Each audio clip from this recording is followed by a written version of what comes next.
basi leo hapa wanaume zenu wanaondoka bila mshahara. Mimi naondoka na mshahara yenu kwa maslahi ya vijana wa nchi hii. Hatuwezi kuwa tunazungumzia bajeti ya michezo kila siku. Mimi najua watu wengi watazungumzia kuhusu hapa AFCON.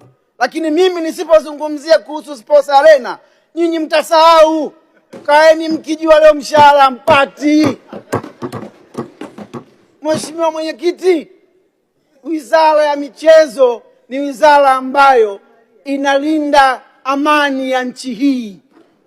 Na nikwambie Mheshimiwa Mwenyekiti, sisi wakazi wa Morogoro mkoa kwa ujumla, sisi ndio wenye burudani ya ukweli. Wachezaji wa mpira wanatoka kwetu, wachezaji wa ngumi wanatoka kwetu. Mimi nikisema hapa Mheshimiwa Mwenyekiti, hakuna hata kwenye bajeti ya Mheshimiwa Waziri iliyozungumzia hata kwenye AFCON kutakuwa kuna uwanja pale wa mazoezi upo Morogoro.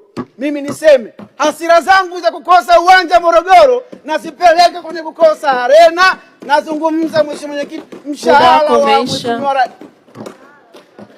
Asante kwa mchango wako. Naomba nimalize kwa kuwapongeza, lakini mshahara wenu leo naondoka nao. Asante sana.